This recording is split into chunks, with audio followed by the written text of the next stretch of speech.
નમસ્તે દર્શક મિત્રો. ગુજરાતમાં દવાની દુકાનો જે છે, મેડિકલ સ્ટોર્સ, એ એક સારામાં સારો વ્યવસાય છે. પ્રમાણિકતાથી બિઝનેસ કરનારાઓ મોટો વર્ગ છે, મોટા ભાગના. પરંતુ કેટલાક એમાં જે તત્વો, લેભાગુ તત્વો જે કેટલાક ઘૂસી જતા હોય છે, એના કારણે આખો જે મેડિકલ સ્ટોરનો જે બિઝનેસ છે ક્યારેક બદનામ થઈ જતો હોય છે. અને એનું મુખ્ય કારણ એ છે કે જે ફાર્માસિસ્ટ જે રાખવા જોઈએ, દવા વેચવા માટેના લાયસન્સ જેની પાસે હોય, ફાર્માસિસ્ટ જે થયેલા હોય કાયદા પ્રમાણે, એમને જે રાખવા જોઈએ એ ઘણા રાખતા નથી અને બીજાના નામે ચલાવતા હોય છે, કોઈનું લાયસન્સ ભાડે લઈને કે વોટેવર જે કંઈ કરીને. તો એ અંગે આપણે જસુભાઈ સાથે વાત કરીશું. જસુભાઈ પાસે વર્ષોનો અનુભવ છે અને અને ઘણા બધા સમયથી એ પોતે મેડિકલ સ્ટોર્સથી લઈને એ અંગેનો વ્યવસાય પણ કરી રહ્યા છે અને સાથે સાથે લોકસેવાનું પણ કામ કરે છે. તો જસુભાઈ, તમારું સ્વાગત છે તો ગુજરાત રિપોર્ટમાં. અચ્છા જસુભાઈ, હવે આ જે મેડિકલ જે સ્ટોર જે છે, દવાની દુકાનો, એ આખા ગુજરાત વ્યાપી છે. એમાં મોટા ભાગના સારી પ્રવૃત્તિ કરે છે, સારી રીતે બિઝનેસ કરે છે અને જે જરૂરિયાતમંદ લોકો હોય છે એને ક્યારેક દવા પણ મફત આપતા હોય છે. તો આવી એક સેવાકીય પ્રવૃત્તિ પણ સાથે જોડાયેલા હોય છે. પરંતુ હમણાં જે કેટલાક અખબારોમાં જે અહેવાલો આવી રહ્યા છે, એમાં ખાસ કરીને અમદાવાદ જિલ્લાની નજીકના કેટલાક મેડિકલ સ્ટોરમાં કે જેમની પાસે ફાર્માસિસ્ટ નતા છતાં મેડિકલ સ્ટોર ચલાવતા હતા. તો પેલા એ મેડિકલ સ્ટોર જે છે એ કઈ રીતનો બિઝનેસ ચાલે છે, કેટલા સ્ટોર છે, એની થોડી વાત કરશો કે જે આપણે થોડા દર્શકોને આપણે બતાવી શકીએ, અને પછી કે આ લાયસન્સ હોવું જરૂરી છે, કઈ રીતે જરૂર છે, એ બતાવશો તો બહુ સારું રહેશે. દિલીપભાઈ, પહેલા તો તમારો ખૂબ ખૂબ આભાર. કારણ કે તમે જે કીધું કે કેટલાક લેભાગુ દ્વારા, બાકી બહુ સારો વ્હાઇટ કોલર બિઝનેસ છે દવાનો. ગુજરાતની અંદર 32,000 થી વધુ અમારા સભ્યો નોંધણી કરાયેલા છે, જે રજિસ્ટર કેમિસ્ટ એસોસિએશન સાથે સંકળાયેલા છે. અને લગભગ 90ના દાયકા પછી ગુજરાતની અંદર ફાર્મસી કોલેજો એટલા મોટા પ્રમાણમાં પરમિશનો મળી કે પહેલા છોકરાઓને ફાર્મસિસ્ટ કરવા માટે મહારાષ્ટ્ર અને કર્ણાટકામાં જવું પડતું હતું. એની જગ્યાએ તે વખતના મુખ્યમંત્રી આનંદીબેને શિક્ષણ ક્ષેત્રમાં હતા અને એમને બહુ ઊંચું પગલું લીધું કે ગુજરાતના છોકરાઓને બહાર ભણવા ના જવું પડે. એટલે મેક્સિમમ ફાર્માસિસ્ટો ગુજરાતમાંથી આવતા હોય છે. હા, 90 પહેલા એક હતું કે ભાઈ ફાર્માસિસ્ટની ગેરહાજરી હતી, પણ ફાર્માસિસ્ટની વેલ્યુ વધે એના માટે પણ બધા ઘણા પ્રયત્ન કરેલા છે અને કમિશનરને પણ ઘણી વખત લેખિતમાં રજૂઆત કરેલી છે કે નવો કાયદો બનતો હોય તો નવા જે લાયસન્સ અપાય છે એની અંદર ફાર્માસિસ્ટ ભાગીદાર અથવા માલિક હોય તો જ નવા લાયસન્સ આપો, અને જૂના લાયસન્સમાં ધીરે ધીરે એવું કંઈક સેટ કરતા જાઓ કે એના ઘરનો કોઈ ફાર્માસિસ્ટ થાય અને એનો પાર્ટનર થાય, અથવા રિન્યુઅલ વખતે એને ફરજિયાત ફાર્માસિસ્ટ પાર્ટનર બનાવવો પડે, એવું કરવું જોઈએ. પરંતુ જ્યારે મનસુખભાઈ માંડવિયા કેન્દ્રના મિનિસ્ટર હતા અને એમણે જે કઈ જેલની સજાઓની જોગવાઈઓ હતી એ ઓછી કરી અને દંડની જોગવાઈઓ વધુ કરી, પણ આ દેશની અંદર ભ્રષ્ટાચાર તમને ખબર છે ચરમસીમાએ પહોંચી ગયો છે.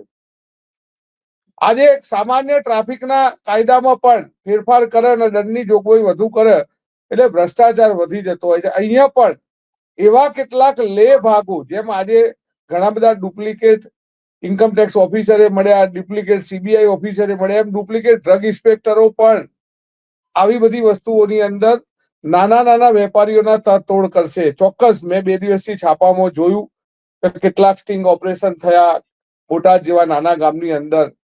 પણ આ બધી વસ્તુઓ કેવી છે, ઘર ફૂટે ઘર જાય. એસોસિએશનની અંદર પણ હારેલી ટીમ બી હોય છે ને જીતેલી ટીમ બી હોય છે, પણ કેટલાક એવા તત્વો હોય છે કે જ્યાં આગળ 2-5 લોકો માટે થઈ અને સંસ્થાના 32,000 વેપારીઓને બદનામ કરતા હોય છે. ચોક્કસ હશે, હું ના નથી પાડતો, 2-4% ક્યાંક ને ક્યાંક આ બધું ચાલતું હશે, પણ એનો અર્થ એવો નહીં કે જે રીતે 4 દિવસ પહેલા છાપવામાં હતું કે 32,000 માંથી 18,000 ફાર્માસિસ્ટ નથી. આ એક હસવા પાત્ર વાત હતી.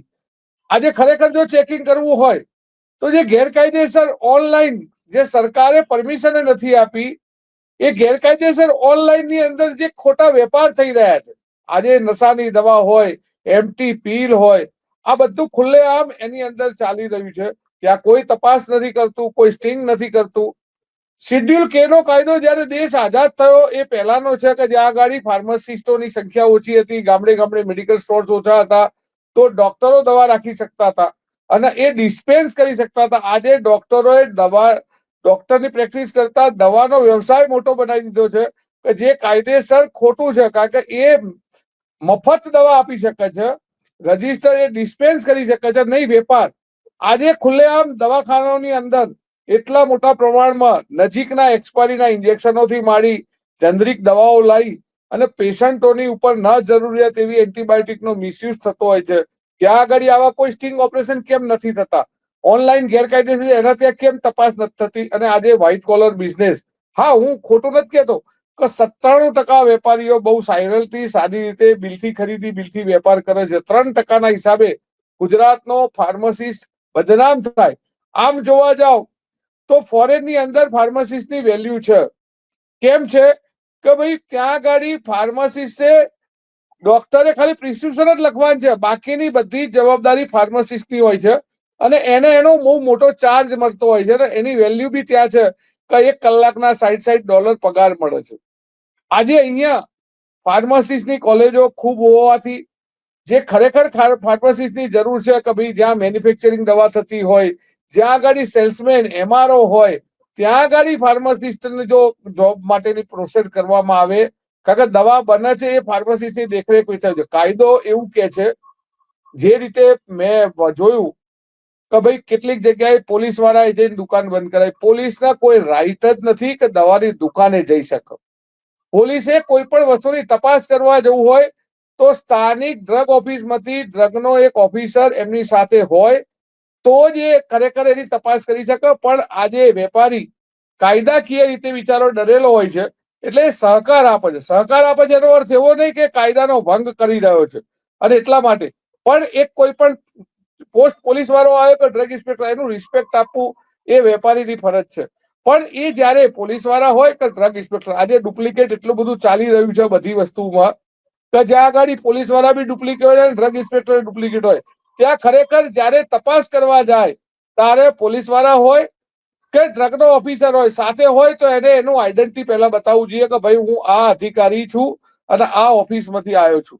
આજે જે રીતે વેપારીને ચોર ગણવામાં આવી રહ્યો છે અને જે રીતે અધિકારીઓ કાયદાના બેઝ નીચે જે કંઈ ભ્રષ્ટાચાર કરી રહ્યા છે એના વેગવંતુ બનશે. અને કેટલાક એવા એસોસિએશનો પણ બનાવીને બેઠા છે કે જેના આવી રીતે વેપારીઓના ત્યાં જઈ ફાર્માસિસ્ટનું રેકોર્ડિંગ કરી અને તોડ કરવા છે અથવા મોટા પ્રમાણમાં પૈસા માંગવા છે. આજે કોમ્પિટિશનની અંદર વેપારીનો નફો ધીરે ધીરે ઘટતો જાય છે. હું છેલ્લા લગભગ 49-50 વર્ષથી દવા બજાર સાથે સંકળાયેલો છું. છેલ્લા 30 વર્ષથી હું માર્જિન જોઈ રહ્યો છું. તમારો માર્જિન ક્યાંય વધતો નથી. પણ આજે દિવસે દિવસે વ્યાજના દર વધ્યા છે, દુકાનના ભાડા વધ્યા છે, માણસોના પગાર વધ્યા છે અને અમારું જે કેપિટલ છે ધીરે ધીરે ઘસાતું જાય છે. એક બાજુ ફોરેન ડાયરેક્ટ ઇન્વેસ્ટમેન્ટને જ્યારે સરકારે છૂટ આપી છે અને એવા લોકો જયારે આ બિઝનેસમાં આવી રહ્યા છે ત્યારે નાના વેપારીની શું હાલત થશે એ આપણે સૌએ વિચારવાનું છે. ચોક્કસ ફાર્માસિસ્ટની વેલ્યુ વધે એ આપણા સૌની જવાબદારી છે. પણ અનેક વાર આ બાબતની મેં રજૂઆત ગાંધીનગરમાં પણ કરી છે.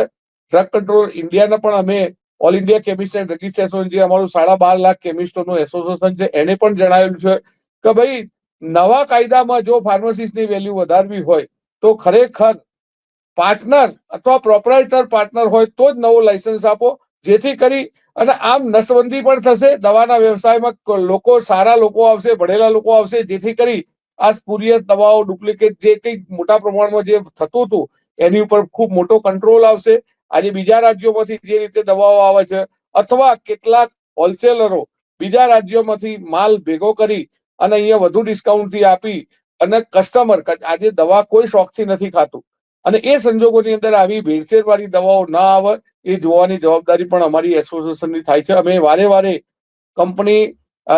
કંપનીના ઓથોરાઇઝ સ્ટોકિસ્ટ પાસેથી રિટેલરે માલ લેવો જોઈએ, પણ ખર્ચા વધુ હોવાથી, માર્જિન ઓછો થતો હોવાથી લોકો પાપી પેટ માટે કદાચ ક્યાંક મોટા ડિસ્કાઉન્ટ વાળા જોડેથી માલ લે છે અને ક્યાંક આવા તત્વો જોડે બી ફસાતા હોય છે. પણ જે રીતે મેં 2-3 દિવસથી જોઉં છું કે પોલીસ વાળા આરબો છાપો માર્યો તો કાયદો ડ્રગ પ્રાઇસ કંટ્રોલ ઓર્ડરની અંદર બહુ ક્લિયર છે કે પોલીસ ક્યારેય ડાયરેક્ટ સીધી દવાની દુકાને જઈ અને એને દુકાન બંધ કરવાનો ઓર્ડર આપી શકતી નથી. સિવાય ફૂડ એન્ડ ડ્રગ ગાંધીનગરની જે મેઇન કચેરી છે ત્યાંથી જે તે જિલ્લા વાઇઝ જે ઓફિસો છે એનો અધિકારી સાથે હોય એ પંચનામું કરે પછી એની ઉપર એક્શન લેવાય. બાકી ફાર્માસિસ્ટ છે તો એ જમવા બી જઈ શકે છે. એવું નથી હોતું કે ફરજિયાત આ દેશની અંદર અમારું કામ ફાર્માસિસ્ટની દેખરેખ નીચે વેચાણ કરવાનું છે. અમારું કામ દવા બનાવવાનું નથી. અમારું કામ ડોક્ટરે લખેલી છે એ ફાર્માસિસ્ટની દેખરેખ નીચે વેચાવી જોઈએ અને જેન્યુઇન દવા હોવી જોઈએ. એ જ કામ છે. પણ આજે જે રીતે અમારા ટ્રેડને ખોટી રીતે જે બદનામ કરવામાં આવી રહ્યો છે એવા કેટલાક લેભાગુ દ્વારા જ કેટલાક મેસેજો ગ્રુપમાં નાખી અને ડરાવવાના, ફાર્માસિસ્ટને ડરાવવાના. કાયદો છે જ, એવું નથી. આપણે બી ઈચ્છીએ છીએ કે સમાજમાં કોઈને જોડે ખોટી દવા ના જાય. સમાજમાં જે પ્રતિષ્ઠિત આજે ફાર્માસિસ્ટની એની ડિગ્રી લીધી છે એની વેલ્યુ બી વધવી જોઈએ. પણ જે રીતે અત્યારે પોલીસ દ્વારા જે દુકાનો બંધ કરવામાં આવે છે એ બિલકુલ ગેરવ્યાજબી છે અને આના બાબતે જે તે ગાંધીનગર આરોગ્ય મંત્રી અથવા સેન્ટ્રલ ગવર્મેન્ટે આ બાબતે કડકમાં કડક કાયદો બનાવી દો કે ભાઈ પોલીસને પણ આ બાબતની જવાબદારી આપવામાં આવી છે અને પોલીસ પણ આ બાબતે કરશે. હા, બરાબર. કાયદા વિરુદ્ધ તો ન જ થઈ શકે. અને તમારી વાત સાચી છે. ઘણી જગ્યાએ પોલીસ પણ પોતે મેડિકલ સ્ટોર ઉપરથી આ રીતે વેપારીઓને દબાવવાના પ્રયત્ન કરતા હોય છે. તો આમાં જશુભાઈ એક થોડી બાબત એ જાણવી છે કે આપણે અત્યારે ફાર્માસિસ્ટ જે છે એની સંખ્યા કેટલી છે? આપણે તો ઘટ આવે છે ખરી, અત્યારે ઘટે છે ખરા? અત્યારે ગુજરાતની અંદર 65,000 થી વધુ ફાર્માસિસ્ટ નોંધાયેલા છે. ગવર્મેન્ટમાં જોબ કરે છે, ઘણી ફેક્ટરીઓમાં પણ જોબ કરે છે, ઘણા R&D રિસર્ચ સેન્ટરમાં પણ છે અને મેડિકલ સ્ટોર્સની અંદર પણ છે. અત્યારે આમ જોવા જાવ તો લગભગ 60 થી 70% ફાર્માસિસ્ટ પોતાના મેડિકલ સ્ટોર્સ જ્યાં માલિક ભાગીદાર પોતે જ છે એવી જગ્યાએ, કારણ કે અત્યાર સુધી ફાર્મસી કોલેજો નથી એટલે લોકોને મહારાષ્ટ્ર, કર્ણાટક ને બધે જવું પડતું હતું. મા બાપ છોકરાઓ નતા મોકલતા. ધારો કે હું આ દવા બજાર સાથે છું, હું ફાર્માસિસ્ટ નથી, હું BLLB છું, પણ મારા આ દવાના વ્યવસાય સાથે છું તો મારા બંને દીકરા બી ફાર્મ છે. એમ ઘણી એવી મેડિકલ સ્ટોર્સ છે કે જ્યાં આગળ વર્ષોથી જે લોકો બેસતા હતા અને આજે આટલી મોટી ફાર્મસી કોલેજો બની ગઈ છે અને આ વ્યવસાય સાથે જો લાંબો ટાઈમ રહેવું હોય તો કાયદાનું પૂરેપૂરું પાલન કરવું જોઈએ. ક્યાંય કોઈ ઓફિસ બેરર કે મારા એસોસિએશનના પીપલે કોઈ અધિકારીને એમ નથી કીધું કે ભાઈ તમે વગર ફાર્માસિસ્ટે આને લાયસન્સ આપો. કાયદો જ છે કે ભાઈ ફાર્માસિસ્ટ વગર રિટેલ લાયસન્સ ના આપવું જોઈએ. અને અમે તો એનાથી આગળ કહીએ છીએ કે ભાઈ જ્યાં દવા બને છે, જ્યાં માર્કેટિંગ થાય છે એ દરેક જગ્યાએ ફાર્માસિસ્ટ જો આપવામાં આવે, કારણ કે દવાની દુકાને બેઠેલો એક સામાન્ય, હું એમ કહું કે મારે કાલ મેડિકલ સ્ટોર્સ નવો ચાલુ કરવો છે, ચલો એમ છોકરો રાખવા તૈયાર છું, એને ₹1,00,000 પગાર આપવા તૈયાર, પહેલા દિવસથી એને ડોક્ટરની પ્રિસ્ક્રિપ્શન વાંચતા નહીં આવડે, કારણ કે આ પ્રેક્ટિકલ વસ્તુ છે. તમે જોવા જાવ પણ કાયદો એવું કે છે કે એની દેખરેખ નીચે થવું જોઈએ અને અમુક લોકો ઠોકી બેસાડે છે કે ફાર્માસિસ્ટે જ વેચવાની, ફાર્માસિસ્ટનો રોલ ખાલી એકની દેખરેખ નીચે વેચાવો જોઈએ. બરાબર છે. એટલે એમની કારણ કે દરેક જગ્યાએ આપણે જોઈએ છીએ જશુભાઈ કે એમની હાજરી, ફાર્માસિસ્ટની હાજરી મેડિકલ સ્ટોરમાં હોવી જોઈએ એવું ઘણી જગ્યાએ કહેવામાં આવે છે. તો વાસ્તવિકતા શું છે? હોવી જોઈએ કે ન હોવી જોઈએ? ફાર્માસિસ્ટની હાજરી કાયદો જ એવું કે છે અને વર્ષમાં 2 થી 3 વખત ડ્રગ ઓફિસ દ્વારા ચેકિંગ કરવા. હમણાં સુધી તો કદાચ ડ્રગ ઇન્સ્પેક્ટરો ઓછા હતા. એક પરફેક્ટ ઘરનું સપનું એને સાકાર કરશે કોણ? Shrinathji group of companies. 10 વર્ષ પહેલા દક્ષેશ સ્ટાર્ટેડ હિઝ જર્ની એક સિમ્પલ ડ્રીમથી. બધાનું ડ્રીમ હોમ બનાવવાનું સપનું, એ પણ અફોર્ડેબલ પ્રાઇસમાં. 2015 થી હજારો ફેમિલીઝનું સપનું પૂરું કર્યું છે, તો તમે કેમ પાછળ રહી જાઓ? આજે જ મુલાકાત લો શ્રીનાથજી સામ્રાજ્ય અને સ્વસ્તિક પાર્કની અને તમારા સપનાને એડ્રેસ આપો. હવે તો ઘણો બધો સ્ટાફ વધી ગયો છે, ઘણા બધાના પ્રમોશનો પણ મળી ગયા છે અને આવી બધી વસ્તુઓમાં ડિપાર્ટમેન્ટના અધિકારીઓ પણ ક્યારેય એવું નથી ઈચ્છતા કે ફાર્માસિસ્ટની વેલ્યુ ઘટે. એ લોકો જ્યાં ફાર્માસિસ્ટ નથી હોતા એનો રિપોર્ટ કરે છે, એને જે રીતે એમના કાયદામાં, એમની પુસ્તકમાં જે લખેલું છે એ મુજબ કદાચ ક્યાંક 15 દિવસનો ટાઈમ આપવામાં આવે છે કે ભાઈ 15 દિવસ સુધી તમને સસ્પેન્ડ કરવામાં આવે છે, તમે રજીસ્ટર ફાર્માસિસ્ટને લઈને આવો. ઘણાના મહિના કરે છે, ઘણાના 3 મહિના કરે છે અને ઘણા ન્યુસન્સ એવા હોય છે કે જેના લાયસન્સ પણ રદ કરતા હોય છે અને આ બાબતે ફાર્મસી કાઉન્સિલ પણ ઘણા બધાના રજીસ્ટ્રેશન કેન્સલ પણ કરતું હોય છે. ઘણા ડીઓ નોકરી કરતા હતા, એવું નથી. ઘણા કંપનીમાં MRB હોય, અને બીજે નોકરી 2000 રૂપિયા ભાડે આલતા હતા, એ બધું હવે મોટા ભાગે ઓછું થઈ ગયું છે. પછી ક્યાંક 1-2% હશે. મેડિકલ સ્ટોર જે છે જશુભાઈ, એના કરતા ઓલમોસ્ટ ડબલ ફાર્માસિસ્ટ આપણી પાસે છે. તમે જે વાત કરી છે તો સ્વાભાવિક સરપ્લસ છે અત્યારે ફાર્માસિસ્ટ, એટલે તંગી તો નથી. એક તો હા, તંગી તો નથી, એ સાબિત થાય છે. અચ્છા જશુભાઈ, 3 વર્ષ પહેલા આપણે ડ્રગ્સ ડિપાર્ટમેન્ટે હમણાં 1.5 વર્ષ પહેલા ફાર્મસી કાઉન્સિલનું ઇલેક્શન થયું. 48,000 થી વધુ લોકોએ તો વોટિંગ કર્યું. ઓહો, એટલે 65 થી 67,000 રજીસ્ટ્રેશન થયેલા છે. ઘણા લોકો રજીસ્ટ્રેશન નથી બી થયેલા. એટલે એવું નથી કે ગુજરાત રાજ્યમાં ફાર્માસિસ્ટની અછત છે જ, પણ પોતાની વેલ્યુ પોતે જાતે વધારવી પડે. અને એના માટે ફાર્મસી કાઉન્સિલે આ બાબતની રજૂઆતો કરવી જોઈએ, નવા કાયદા બનાવવા જોઈએ કે ભાઈ જ્યાં મેન્યુફેક્ચરિંગ થાય છે ત્યાં ફરજિયાત ફાર્મસિસ્ટ કરો, જ્યાં માર્કેટિંગ થાય છે ત્યાં આગળ ફરજિયાત ફાર્મસિસ્ટ કરો. તો ફાર્મસિસ્ટની વેલ્યુ જેમ ફોરેનની અંદર આપણે અમેરિકા કે સિંગાપુર કે ઓસ્ટ્રેલિયા જઈને આવીએ અને આપણે એમ કહીએ કે સાલું ત્યાં ફાર્મસિસ્ટની વેલ્યુ, પણ ત્યાં એને ડિસ્પેન્સ કરવું પડે છે. ખાલી ડોક્ટરે દવા જ લખી હોય છે, બાકી એને ડબ્બીમાંથી ગોળી મિક્સ કરીને આપવાની, એને ડોઝ બનાવીને આપવાનો, એ બધું ફાર્મસિસ્ટનો રોલ હોય છે, જે આ દેશની અંદર આ વસ્તુ નથી. એ બાજુ ઓલરેડી જનરિક દવાઓનું સૌથી મોટું વેચાણ છે. અહીંયા બ્રાન્ડેડ જનરિક છે. અહીંયા ફાર્મા કંપનીઓનો એટલો દબદબો છે કે જનરિક દવાઓ કદાચ મારા ફાર્મસિસ્ટ હોવા છતાંય એક દવા એક કંપની 100 રૂપિયાની બનાવે છે. એ જ દવા કદાચ યુનિસન જેવી સારી કંપનીની સારી દવાઓ એ કદાચ 15 રૂપિયામાં આપતું હોય, તો મારે તમને એમ કેવું હોય કે ભાઈ આ 100 રૂપિયાની આ કંપનીને લખી છે, પણ આ જ દવા સેમ 15 રૂપિયાની આવે, તો ફાર્મસિસ્ટ પાસે કોઈ પાવર નથી એ પ્રિસ્ક્રિપ્શન બદલવાનો. ઓહ, હા, ખરેખર તો એ હોવું જોઈએ જે વિદેશમાં જે છે. હા, ફાર્માસિસ્ટની જવાબદારી છે કે દવા કઈ રીતે આપી, કઈ આપી, એને નક્કી કરવું જોઈએ. અને એ ડોક્ટર જે આપે છે પ્રિસ્ક્રિપ્શનમાં જે કંપનીનું નામ સાથે લખે છે એ પણ ન હોવું જોઈએ. વાત સાચી તમારી, કારણ કે એના કારણે મોનોપોલી ઉભી થાય છે, એના કારણે ભ્રષ્ટાચાર પણ વધે છે. અચ્છા જશુભાઈ, આમાં એક બાબત જાણવી છે કે 3 વર્ષ પહેલા લગભગ ગુજરાતના ડ્રગ્સ ડિપાર્ટમેન્ટે 241 ફાર્માસિસ્ટો સામે કાર્યવાહી કરી હતી અને 3000 જેટલા ફાર્માસિસ્ટોને ચેતવણી આપી હતી કે જે મેડિકલ સ્ટોરમાં કામ કરતા હતા. તો એ પછી શું થયું? એનું કોઈ એક્શન કોઈ લેવાયા કે નથી લેવાયા? ડ્રગ્સ ડિપાર્ટમેન્ટે આ જાહેરાત કરી હતી કોશિયા હતા ત્યારે.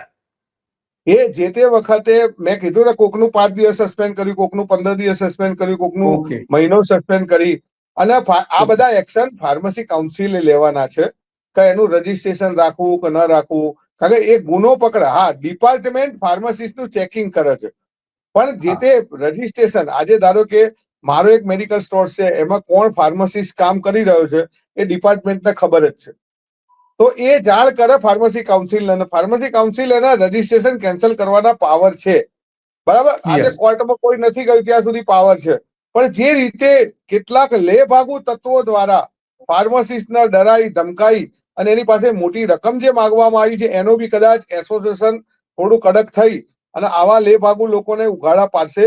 અને એ વખતે આપણે ચોક્કસ ખુલ્લા મળીશું કે જો આવા લોકો ભ્રષ્ટાચાર કરી અને ફાર્મસિસ્ટને ડરાવે છે. હા. અચ્છા જશુભાઈ, એક વાત એ જાણવી છે કે ડ્રગ્સ ડિપાર્ટમેન્ટે એક આદેશ કર્યો હતો કે જે ડોક્ટર પ્રિસ્ક્રિપ્શન લખીને આપે એના અક્ષરો વંચાતા નથી. એના કારણે ઘણી બધી ક્યારેક કોઈ ખોટી દવા પણ અપાતી જતી હોય છે. તો એ સારા અક્ષરે વંચાય એટલા માટે ટાઈપ કરીને પ્રિસ્ક્રિપ્શન આપવું, તો આવું શરૂ થયું છે કે નથી થયું હજુ? 60-70% જગ્યાએ દેખાય છે કે ક્યાંક કોમ્પ્યુટરમાં પ્રિસ્ક્રિપ્શન નીકળે છે. બાકી અમુક તો તમને મારા મેસેજો આવે છે, એમાં લોકોના પ્રિસ્ક્રિપ્શન આવે છે, એ ખબર નથી પડતી કે ડોક્ટરે શું દવા લખી. એટલે ઘણા કેમિસ્ટો ગ્રુપમાં નાખતા હોય છે કે ભાઈ આ કઈ દવા છે અને કઈ કંપનીની આવે છે. તો અમારા ગ્રુપ બહુ મોટા છે અને ગ્રુપમાં બધાને જવાબ મળી જાય કે ભાઈ આ દવા આ લખેલી છે અને આ સ્ટોકિસ્ટ પાસે અવેલેબલ છે. એટલે આ બધી વસ્તુ છે. પણ હવે ડોક્ટરની બાજુની દુકાન વાળો જ આ અક્ષર ઉકલી શકે, અથવા કેટલાક ડોક્ટરો તો પોતાના હોસ્પિટલમાં જ પોતાનો મેડિકલ સ્ટોર્સ કરીને બેઠા છે. ક્યાંક પોતાના હાળાન સેટ કર્યો છે, ક્યાંક સાડુબીન સેટ કર્યા છે. આવી બધી વસ્તુમાં એ જે કઈ ચાલી રહ્યું છે ને, એ તો બહુ મોટું ચાલી રહ્યું છે. એનું તો કદાચ જો ખરેખર સ્ટિંગ કરવામાં આવે ને, તો આવા મેડિકલ સ્ટોર્સોમાં સ્ટિંગ કરવાની જરૂર છે. કેટલાક ડોક્ટરો જે મોટા જથ્થાની અંદર દવાઓ રાખે છે, એ સ્ટિંગ કરવાની જરૂર છે કે પેશન્ટો ઉપર મિસયુઝ ઓફ એન્ટીબાયોટિક કેટલો ખોટો થઈ રહ્યો છે. આ વાત સાચી છે, કારણ કે તે આપણે જાણીએ છીએ મોટાભાગની જે હોસ્પિટલો છે, ખાસ કરીને કોર્પોરેટ હોસ્પિટલોમાં તો છે જ, પણ એની સાથે નાના નાના જે ડોક્ટરો જે પોતાની ક્લિનિક અને પોતાની હોસ્પિટલો શરૂ કરી ત્યાં પણ એ છે. વાત સાચી છે, એને ફાર્માસિસ્ટ રાખવા જરૂરી છે, પણ ઘણી જગ્યાએ નથી પણ હોતા. એ પણ તમારી વાત સાચી કે ખરેખર તો તપાસ ત્યાં કરવી જોઈએ, પત્રકારોએ પણ ત્યાં તપાસ કરવી જોઈએ, પણ થતી નથી. એ વાત હવે એ સાચી જે છે. તપાસ એ ડોક્ટર હોય છે ને એમની વાઈફ ભણેલી નથી હોતી, છતાં ઉદયપુર થી ને એ બાજુથી ફાર્માસિસ્ટ ના લાયસન્સ લઈ આવે છે, રજીસ્ટ્રેશન મેળવી લે છે. ઓહો, એની ખરેખર તપાસ કરવા બહુ મોટું કૌભાંડ આવે એવું છે. હા, યસ યસ યસ, વાત સાચી. અચ્છા જસુભાઈ, આમાં તમે જે વાત કરી એમાં એક વાત જે તમે કરી કે ઘણી જગ્યાએ જે નશીલી દવાઓ, ડ્રગ્સ જેને કહેવાય, એ પણ ક્યાંક ક્યાંક પકડાય છે મેડિકલ સ્ટોરોમાંથી. તો એને સપ્લાય કરનારી ચેન કઈ છે, એ કોઈ ઓળખાય છે ખરી? આમાં અમારે શું છે, દવા બજારની અંદર 3 ટાયર સિસ્ટમ હોય છે. કંપનીનો હા. મેન્યુફેક્ચરિંગ માંથી એનો જે ડેપો હોય, એટલે એનો જે કંપનીનો સીએનએફ હોય ત્યાંથી ડિસ્ટ્રીબ્યુટર જોડે જાય, અને ડિસ્ટ્રીબ્યુટર હા. જોડેથી રિટેલર જોડે જાય. પણ આવી દવાઓનું જે હેરાફેરી થાય છે એમાં અમે બહુ સ્ટ્રિક્ટલી એસોસિએશન એવું કીધું છે, અને નાર્કોટિક બ્યુરો વાળા બી હવે આ બાબતે બહુ કડક છે કે ભાઈ તમે ચેકથી વ્યવહાર કરો. કારણ કે આમાં શું થાય છે કે ઘણી વખત તમારો મેડિકલ સ્ટોર્સ હોય અને હું તમારા નામે જ ખરીદી લેતો હોઉં. ઘણા એવા છે કે ડોક્ટર નામે બિલ બનાવી અને નશીલી દવાઓ વેચતા હોય છે. પણ મેડિકલ સ્ટોર્સમાં મેં તમને કીધું એમ 97-98% બંધ થઈ ગઈ છે. 3% એવા એરિયા છે કે જ્યાં આ બધી વસ્તુઓ ચાલે છે, અને એ પોલીસ વાળાના અને ડિપાર્ટમેન્ટના ધ્યાનમાં જ છે એવું નથી ધ્યાનમાં. આજે ગુજરાત, ગાંધીજીનું ગુજરાત છે, દારૂના અડ્ડા ક્યાં ચાલે છે એ તો પોલીસ વાળાને, પોલીસ સ્ટેશન વાળાને ખબર જ હોય છે. કાયદા તો બધા જ બનાવે છે, પણ હા, કેટલી બોટલો આવે છે ને કેટલું વેચાય છે એ આપણે સૌ જાણીએ છીએ. પણ આ બધી જાણીએ વસ્તુઓમાં છીએ. યુવાધન આડા રસ્તે ના જાય એની જવાબદારી આપણા સૌની છે. એટલે અમે તો હંમેશા કહીએ, પણ આજે ઓનલાઈન ની અંદર ખુલ્લેઆમ વેચાય, ચાની લારીએ વેચાય, શાકભાજીની લારીએ વેચાય, રિક્ષા વાળો વેચે, પાનના ગલ્લા વાળો વેચે. આ બધા સ્ટિંગ કેમ નથી થતા, અથવા આ યસ બધાની યસ, સામે કેમ વાત એક્શન સાચી. નથી લેવાતા? હા, ત્યાં પણ થવા જોઈએ. અચ્છા જસુભાઈ, આ જે ઓનલાઈન ની તમે જે વાત કરી રહ્યા છો, તો એમાં કોડિંગ નાખેલું હોય એ પણ વેચાય છે, ઓનલાઈન વેચાય છે? મેં સાહેબ હાઈકોર્ટની અંદર બધા જ પુરાવા મૂકેલા છે કે ડોક્ટર સામે હાજર. હમણાંની જ વાત કરું કે દિલ્હીની અંદર ને એમાં બ્લિંકેટ અને પેલા લોકોએ ચાલુ કર્યું છે 8 મિનિટમાં ડિલિવરી, 10 મિનિટમાં ડિલિવરી. એમાં શું છે? એમાં આ જ ચાલે છે. ઓ, એમાં આ જ બધી ઓ, નશીલી દવાઓ ને બધું ખુલ્લેઆમ. કારણ કે એમની તપાસ કોણ કરવાનું મને કહેશો? આજે બ્લિંકિટમાં મેં કઈ દવા મંગાવી, કોણ તપાસ કરવાનું બ્લિંકિટને? ઝોમેટોનો કોણ ચેક કરવાનું? હવે આવી બધી તો પરમિશનો જયારે તો સરકારે એમાં આપી. જસુભાઈ, હા, એમાં તમારી દ્રષ્ટિએ એમાં આ માનો કે અત્યારે મેડિકલ સ્ટોર્સમાં જે દવાઓ વેચાય છે એની સરખામણીએ ઓનલાઈન દવા વેચવાનું પ્રમાણ કેટલું હશે? 2-3%, 3-4% કે વધારે હશે? 7% ઉપર અત્યારે ઓનલાઈન વેચાણ છે. પણ ઓહ, મોટા ભાગની આવી બધી દવાઓનું વેચાણ એની અંદર ખૂબ મોટા પ્રમાણમાં છે. એમાં એમટી પીલ હોય, ઊંઘની ગોળીઓ હોય, નશાકારક દવાઓ હોય. આનો પ્રમાણ બહુ મોટું છે. અને એમાંય તે ઘણા ભાગની જે સસ્તી દવાઓ લેવા જાય છે, એમાં જયપુરમાં 2 વર્ષ પહેલા પણ જયપુરમાં ખૂબ મોટા પ્રમાણમાં જથ્થો પકડાયેલો. હમણાં દિલ્હીમાં પણ ઓનલાઈનના જે હતા એમની પાસેથી ખૂબ મોટા પ્રમાણમાં ડુપ્લિકેટ દવાઓનો જથ્થો પકડાયેલો. તો આજે દવા કોઈ ઓકે. શોખથી નથી ખાતું. એટલે હું તો સમાજને બી એવું કહું કે સસ્તું એટલું સોનું નથી હોતું. એટલે દવા કોઈ શોખથી ખાતું નથી. એ પછી મલ્ટીવિટામિન હોય, ડાયાબિટીસની હોય કે બ્લડ પ્રેશરની હોય, કોઈ દવા યસ. સસ્તું નથી લેતું. તો જ્યાં ડિસ્કાઉન્ટ વધુ મળતું હોય, અમારો માર્જિન સરકારે ફિક્સ કરેલો છે કે ભાઈ કંટ્રોલ કેટેગરીની જે પ્રોડક્ટ છે એમાં 8% હોલસેલ માર્જિન, 16% રિટેલ માર્જિન. એમ ડી કંટ્રોલ કેટેગરીની છે એમાં 10%, 20%. આજે 65% પ્રોડક્ટો કંટ્રોલ કેટેગરીમાં આવે છે. એટલે આપ સૌ સમજી શકો છો કે અમારો માર્જિન 8% અને 16% છે, અને એમાં કોઈ 20% માર્જિન આપતો હોય તો એને ડાઉટની નજરે જોવું જ જોઈએ. આજે 2 લાખે પહોંચેલી ચાંદી કદાચ કોક એમ કે 50,000 કિલો આપું છું, તો તમારે એમાં સમજવાનું કે કઈ ધાતુ મિક્સ કરેલી છે. આ દવા છે, દવા કોઈ શોખથી નથી ખાતું. બિલકુલ બિલકુલ, વાત સાચી છે. અચ્છા જસુભાઈ, છેલ્લો પ્રશ્ન. સામાન્ય લોકો એવું કે છે કે દવા બહુ મોંઘી થઈ ગઈ છે. તો કેમ મોંઘી થઈ ગઈ છે? જેનરિક સ્ટોર ઉપર આ લેવા જઈએ આપણે તો એ આના પ્રમાણમાં 25%ની આસપાસ મળી જતી હતી. મારો પોતાનો જે અનુભવ કહું છું એ પ્રમાણે. તો આ દવાઓ મોંઘી કેમ છે તમારી દ્રષ્ટિએ? એ સસ્તી થવી જોઈએ ખરી? એકચ્યુઅલમાં દવા 2 પ્રકારની છે. એક બ્રાન્ડેડ હા. જનરિક અને એક જનરિક દવા. જે જનરિક દવાઓ વેચાય છે જેની અંદર માર્કેટિંગનો ખર્ચો નથી લાગતો. એમાં કોઈ જગ્યાએ એક્સપાયર દવા થઈ તો એ પાછી લેવામાં નથી આવતી, એને સીધી સાબરમતી બતાવી દેવાની હોય છે. જ્યારે પેલાની અંદર કંપનીએ ZSM રાખવો પડે, RSM રાખવું પડે, નીચે MRO રાખવા પડે છે, અને આ બધા હાથીઓના ખર્ચા ખૂબ મોટા હોય છે, કારણ કે ડોક્ટરે મળવાનું, એને કઈ દવા લખવાની, એનું સેલ કેટલું થયું, એ બધી જ વસ્તુઓની અંદર પૂરેપૂરું. એની સામે અમારો માર્જિન ઓછો છે. પેલાની અંદર જનરિક દવાની અંદર અમે પહેલા બી સરકારને કીધેલું કે એમાં બી માર્કઅપ 30% 35% કરી નાખો, જેથી કરી અને જે રીતે આજે હું એમ કહું પ્રધાનમંત્રીમાં બોર્ડ હોય છે 80% ડિસ્કાઉન્ટ, પણ આજે MRP વધુ છાપવાની સરકાર તો નક્કી એ જ કરે છે ને. MRP છાપવાની જવાબદારી કોઈ કેમિસ્ટ એસોસિએશન તો નથી કરતું. કેન્દ્ર સરકાર જ્યારે એક દવા એક કંપનીની 10 રૂપિયા મળે અને બીજી કંપનીની 50 ની મળે, તો બંનેની દવા તો સેમ જ છે અંદર, બરાબર. કાં પછી ફાર્માસિસ્ટને એક જવાબદારી આપવી જોઈએ કે ભાઈ તમે દવાનું પ્રિસ્ક્રિપ્શન બદલી શકો છો. આજે જનરિક લખવા માટેનો કેન્દ્ર સરકાર કાયદો લાવે તો સરકારે કેમ પાછો ખેંચવો પડ્યો? કારણ કે આજે ફાર્મા કંપનીઓ અને ડોક્ટરોનું એસોસિએશન ખૂબ મજબૂત છે, અને સરકાર ચલાવી, સરકારને ઉતારી દેવી એ લોકોના બહુ મોટા હાથમાં હોય છે. એટલે એ લોકો ધારે એ કાયદા બનાવી શકે છે, અને એમાં તમને ખબર છે કે ડોક્ટર લેવલે ક્યાં ફોરેનની ટ્રીપો ને બધું થતું હોય છે. તો જસુભાઈ, તમે ખરેખર એક કિંમતી તમારો સમય આપ્યો છે, અને ઘણી બધી લોક ઉપયોગી મોટાભાગની વિગતો આપી છે, કે જેથી કરીને લોકો સમજી શકે કે મેડિકલ સ્ટોરમાં ગયા પછી એને શું સાવચેતી રાખવા જેવી છે. એ પણ તમે ઘણી બધી વાતો કરી, અને તમારા બિઝનેસની, તમારા ધંધાકીય બાબતો પણ કહી. તો તમારો ખૂબ ખૂબ આભાર. Thank you. તો હા હતા જસુભાઈ, કે એમણે ઘણી બધી સારી વિગતો આપી કે જે લોકોને ઉપયોગી થઈ શકે એવી છે, અને એટલા માટે આ અત્યંત જરૂરી છે.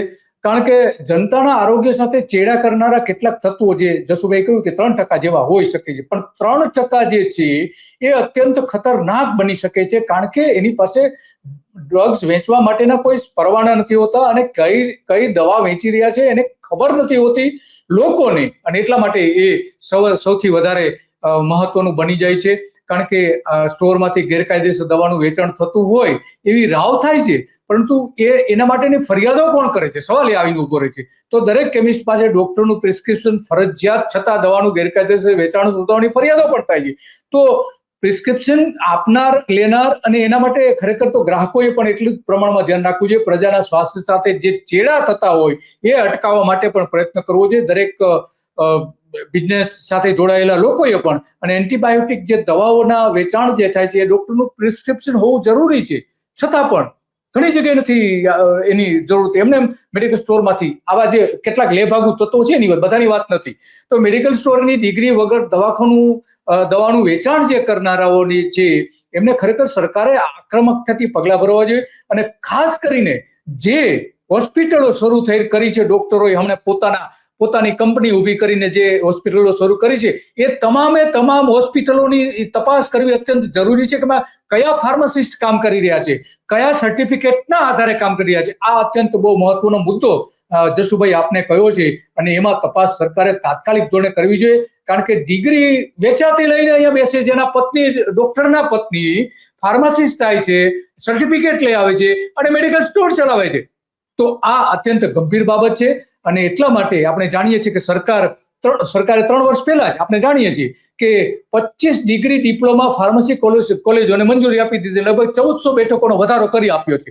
તો આ આખી બાબત જે છે એ ખરેખર આ બધી જ બાબતોમાં સરકારે પણ એટલું જ એને ધ્યાન રાખવું જોઈએ. કારણ કે તમે ફાર્મસીની બેઠકો વધારતા હો તો એની સાથે સાથે એટલી પણ જવાબદારી બને છે કે ઉત્પાદન યુનિટો જે છે, ઉત્પાદક યુનિટોની સંખ્યા લગભગ 3638, એટલે કે લગભગ 4000ની આસપાસ દવા બનાવતા જે ફેક્ટરી જે છે, અને સેલ્સ માટે લાયસન્સ જે છે એ 2018-19માં જે હતા એ 6239 લાયસન્સ મંજૂર કરવામાં આવ્યા હતા 2018-17માં, અને 2020માં લગભગ 7000ની આસપાસ કર્યા હતા. તો લાયસન્સની સંખ્યા જે છે એ 88,000 જેટલી થઈ ગઈ છે. જે 88,000 જે હતી એ 2020 પછી વધીને 99,000, એટલે સમજો ને 1 લાખ જેટલી થઈ ગઈ છે. ત્યારે સરકારની સૌથી વધારે જવાબદારી બની જાય છે. બસ આજે આટલું જ, અને આવી જ બાબતો પર આપણે ચર્ચા કરતા રહીશું.